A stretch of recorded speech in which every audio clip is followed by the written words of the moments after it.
forever on fire. ಇನ್ನು ಜಾತಿ ನಿಂದನೆ ಕೇಸ್ನಲ್ಲಿ ಶಾಸಕ ಮುನಿರತ್ನ ಅವರು ಬಂಧನವಾಗಿರುವಂತಹ ಪ್ರಕರಣಕ್ಕೆ ಸಂಬಂಧಪಟ್ಟಂತೆ ಇಂದು ಶಾಸಕ ಮುನಿರತ್ನ ಅವರ ಕಸ್ಟಡಿ ಕೊನೆ ದಿನ. 2 ದಿನಗಳವರೆಗೆ ಮುನಿರತ್ನ ಅವರನ್ನ ಕಸ್ಟಡಿಗೆ ಒಪ್ಪಿಸಲಾಗಿತ್ತು.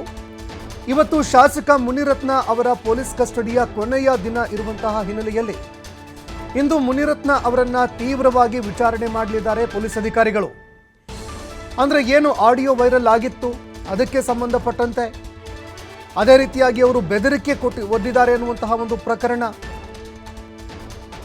ಲಂಚವನ್ನ ಕೇಳಿದ್ದಾರೆ ಎನ್ನುವಂತಹ ಪ್ರಕರಣಕ್ಕೆ ಸಂಬಂಧಪಟ್ಟಂತೆ ಇವತ್ತು ಮುನಿರತ್ನ ಅವರನ್ನ ತೀವ್ರವಾಗಿ ಪೊಲೀಸ್ ಅಧಿಕಾರಿಗಳು ವಿಚಾರಣೆ ಮಾಡಲಿದ್ದಾರೆ.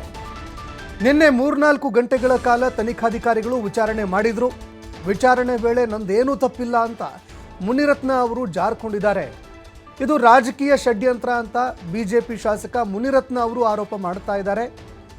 ಇನ್ನು ಪೊಲೀಸ್ ಅಧಿಕಾರಿಗಳು ಇದಕ್ಕೆ ಸಂಬಂಧಪಟ್ಟಂತೆ ಏನಾಯಿತು, ಅಸಲಿಗೆ ಆಡಿಯೋಗೆ ಸಂಬಂಧಪಟ್ಟಂತೆ ಇದು ನಿಮ್ಮದೇನಾ ವಾಯ್ಸು, ಈ ರೀತಿಯಾಗಿ ಮಾತನಾಡೋದಕ್ಕೆ ಕಾರಣ ಏನಾಯಿತು, ಇನ್ನು ಯಾವ ಗುತ್ತಿಗೆದಾರರ ಜೊತೆಯಲ್ಲಿ ನೀವು ಫೋನ್ನಲ್ಲಿ ಮಾತನಾಡ್ತಾ ಇದ್ರಿ, ಆತ ನಿಮಗೆ ಮೊದಲೇ ಗೊತ್ತಿದ್ನಾ, ಏನು ಎತ್ತ, ಹಣದ ವಿಚಾರಕ್ಕೆ ಸಂಬಂಧಪಟ್ಟಂತೆ ಏನಾದರೂ ವ್ಯವಹಾರ ನಡೆದಿತ್ತಾ, ಈ ರೀತಿಯಾಗಿ ಸಾಕಷ್ಟು ಪ್ರಶ್ನೆಗಳನ್ನು ಮಾಡುವಂತಹ ಕೆಲಸವನ್ನು ಅಧಿಕಾರಿಗಳು ಮಾಡಿದ್ದಾರೆ. ಇವತ್ತು ಕೊನೆಯ ದಿನ, ಯಾಕಂದರೆ ಪೊಲೀಸ್ ಕಸ್ಟಡಿಗೆ 2 ದಿನಗಳವರೆಗೆ ನ್ಯಾಯಾಲಯ ಕೊಟ್ಟಿತ್ತು. ಹೀಗಾಗಿ ಇವತ್ತು ಕೊನೆಯ ದಿನ. ಇದೇ ಕಾರಣಕ್ಕಾಗಿ ಮುನಿರತ್ನ ಅವರನ್ನು ಇವತ್ತು ತೀವ್ರವಾಗಿ ವಿಚಾರಣೆ ಮಾಡಲಿದ್ದಾರೆ. ಈ ವಿಚಾರಕ್ಕೆ ಸಂಬಂಧಪಟ್ಟಂತೆ ಇವತ್ತು ಸಾಕಷ್ಟು ಮಾಹಿತಿಗಳನ್ನು ಕಲೆ ಹಾಕೋದಕ್ಕೆ ಅಂತ ಪೊಲೀಸ್ ಅಧಿಕಾರಿಗಳು ಮುಂದಾಗ್ತಾ ಇದ್ದಾರೆ. ಯಾಕಂದರೆ ನಾಳೆ ಮತ್ತೆ ಅವರನ್ನು ನ್ಯಾಯಾಧೀಶರ ಮುಂದೆ ಹಾಜರುಪಡಿಸಬೇಕಾಗತ್ತೆ.